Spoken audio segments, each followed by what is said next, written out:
کتابوں میں ایک عجیب واقعہ لکھا ہے۔ ایک خاتون نہایت ہی پاک دامن اور نیک تھی۔ وہ چاہتی تھی کہ مجھے نبی اکرم صلی اللہ علیہ وآلہ وسلم کی زیارت نصیب ہو۔ وہ درود شریف بھی بہت پڑھتی تھی لیکن زیارت نہیں ہوتی تھی۔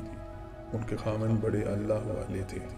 ایک دن انہوں نے اپنے خامن سے اپنی یہی تمنا ظاہر کی کہ میرا دل تو چاہتا ہے کہ نبی کریم صلی اللہ علیہ وآلہ وسلم کی زیارت نصیب ہو، لیکن کبھی یہ شرف نصیب نہیں ہوا۔ اس لیے آپ مجھے کوئی عمل ہی بتا دیں جس کے کرنے سے میں خواب میں نبی اکرم صلی اللہ علیہ وآلہ وسلم کی زیارت کی سعادت پا لوں۔ انہوں نے کہا کہ میں آپ کو عمل تو بتاؤں گا لیکن آپ کو میری بات ماننی پڑے گی۔ وہ کہنے لگے کہ آپ مجھے جو بھی بات کہیں گے وہ مانوں گی۔ وہ کہنے لگے کہ اچھا تم بن صبر کر دلہن کی طرح تیار ہو جاؤ۔ انہوں نے کہا بہت اچھا۔ چنانچہ انہوں نے غسل کیا، دلہن والے کپڑے پہنے، زیور پہنے، دلہن کی طرح بن سنور کر بیٹھ گئی۔ جب وہ دلہن کی طرح بن سنور کر بیٹھ گئی تو وہ صاحب ان خاتون کے بھائی کے گھر چلے گئے اور جا کر کہا کہ دیکھو میری کتنی عمر ہو چکی ہے، اور بہن کو دیکھو کہ وہ کیا بن کر بیٹھی ہوئی ہے۔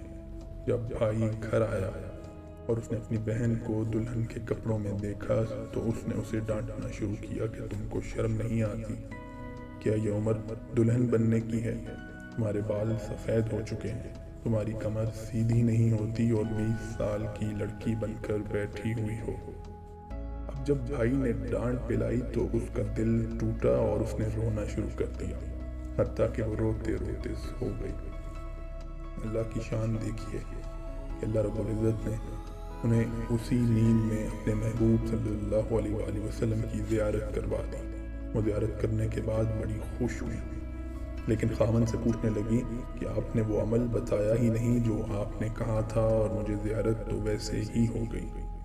وہ کہنے لگے اللہ کی بندی یہی عمل تھا، کیونکہ میں نے تیری زندگی پر غور کیا، مجھے تیرے اندر ہر نیکی نظر آئی، تیری زندگی شریعت و سنت کے مطابق نظر آئی۔ البتہ میں نے یہ محسوس کیا کہ میں چونکہ آپ سے پیار محبت کی زندگی گزارتا ہوں اس لیے آپ کا دل کبھی نہیں ٹوٹا۔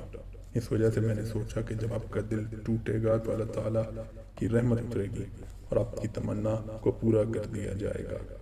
اس لیے تو میں نے ایک طرف آپ کو دلہن کی طرح بن سنور کر بیٹھنے کو کہا اور دوسری طرف آپ کے بھائی کو بلا کر لایا۔ اس نے آپ کو ڈانٹ پلائی جس کی وجہ سے آپ کا دل ٹوٹا، اور اللہ رب العزت کی ایسی رحمت اتری کہ اس نے آپ کو اپنے محبوب صلی اللہ علیہ وآلہ وسلم کی زیارت کروا دی۔